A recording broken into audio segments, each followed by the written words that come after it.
Bismillahirrahmanirrahim. Assalamualaikum warahmatullahi wabarakatuh.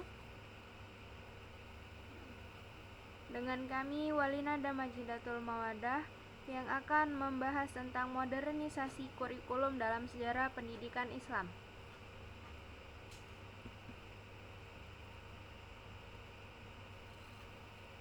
Pendahuluan, latar belakang. Kurikulum merupakan unsur pokok dalam sistem pendidikan karena di dalamnya terkandung arah, tujuan, isi, dan strategi pembelajaran. Pada masa klasik, pendidikan Islam berfokus pada ilmu-ilmu agama atau ulum al-din, sementara ilmu rasional seperti filsafat dan sains masih dipandang pelengkap. Namun, modernisasi membawa kesadaran baru bahwa pendidikan Islam harus melahirkan insan kamil yang mampu berperan aktif dalam masyarakat modern tanpa meninggalkan nilai-nilai ilahiyah. Kemudian rumusan masalah, bagaimana perkembangan kurikulum pendidikan Islam dari masa klasik hingga modern, faktor pendorong modernisasi, kemudian bagaimana bentuk modernisasi kurikulum pendidikan Islam pada masa kini. Tujuan penulisan yakni untuk menjelaskan sejarah perkembangan kurikulum pendidikan Islam. Yang kedua, menganalisis faktor penyebab modernisasi kurikulum. Yang ketiga, menguraikan bentuk dan arah pembaruan kurikulum pendidikan Islam kontemporer. Selanjutnya kita masuk kepada pembahasan A. Perkembangan kurikulum pendidikan Islam masa klasik. Pendidikan Islam masa klasik berawal dari lembaga kutab dan masjid sebagai tempat utama proses belajar. Kurikulum berpusat pada Al-Quran, hadis, akidah, dan ibadah. Seiring perkembangan, muncul lembaga pendidikan formal seperti Madrasah Nizamiyah di Baghdad pada masa dinasti Saljuk yang menjadi tonggak sistem pendidikan Islam formal.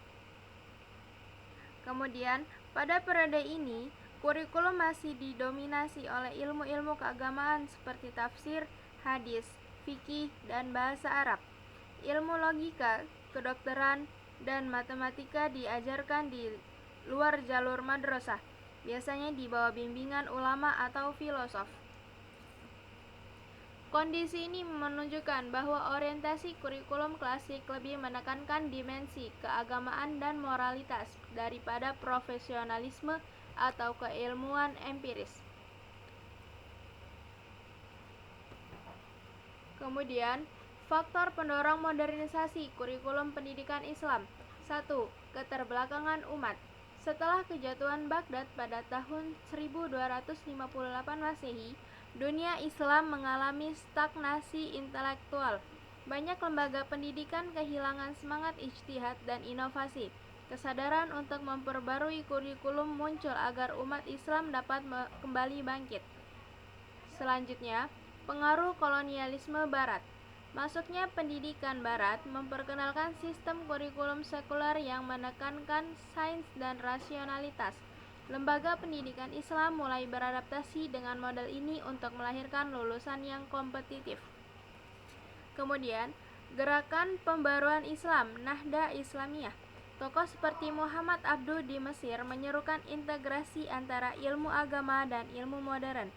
Demikian juga Syekh Ahmad Khan di India mendirikan Aligarh College untuk memadukan Islam dan sains Barat. 4. Tuntutan sosial ekonomi modern. Modernisasi ekonomi menuntut munculnya tenaga profesional muslim. Oleh karena itu, kurikulum pendidikan Islam diperluas agar mencakup ilmu sosial, ekonomi, dan teknologi. Modernisasi kurikulum pendidikan Islam di era kontemporer. Modernisasi kurikulum di era modern ditandai dengan adanya integrasi ilmu agama dan ilmu umum.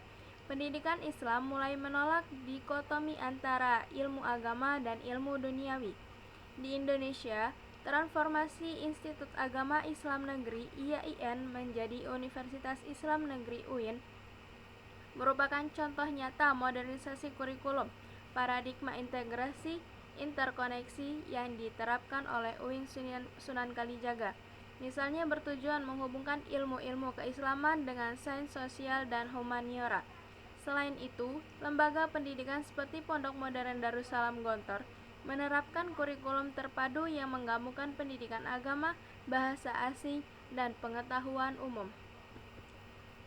Selanjutnya, arah dan tantangan modernisasi kurikulum. Kurikulum pendidikan Islam masa kini diarahkan untuk 1. Menghasilkan lulusan yang beriman dan berilmu. 2. Menyediakan keseimbangan antara ilmu agama dan sains. 3. Mengintegrasikan nilai-nilai Islam dengan teknologi digital. 4. Memperkuat riset dan inovasi pendidikan berbasis maqasid syariah. Namun, tantangan terbesar modernisasi kurikulum adalah menjaga keseimbangan antara modernitas dan spiritualitas. Pendidikan Islam harus tetap berpijak pada Al-Quran dan Sunnah, saling terbuka terhadap pembaruan metodologi dan konten pembelajaran. Kesimpulan, proses berkelanjutan modernisasi kurikulum pendidikan Islam merupakan proses historis yang berkelanjutan, berakar dari kebutuhan umat Islam untuk menyesuaikan diri dengan perkembangan zaman tanpa meninggalkan nilai dasar wahyu. Dari kurikulum klasik yang berfokus pada tafakuh fi al-din, menunjukkan model integratif yang menggabungkan agama dan sains, pendidikan Islam terus bergerak menuju sintesis antara iman, ilmu, dan amal. Pembaruan ini menjadi jalan lahir baginya muslim yang tidak hanya soleh secara spiritual, tetapi juga unggul secara intelektual dan profesional. Modernisasi kurikulum hendaknya dilakukan dengan mempertimbangkan 1. Relevansi konteks sosial dan kebutuhan zaman. Kemudian, integrasi nilai-nilai Islam ke dalam seluruh disiplin ilmu. Selanjutnya, penguatan riset dan inovasi dalam lembaga pendidikan Islam. Dengan demikian, pendidikan Islam akan tetap menjadi mercusuar peradaban yang menyinari masa depan umat. Sekian dari kami. Terima kasih. Wassalamualaikum warahmatullahi wabarakatuh.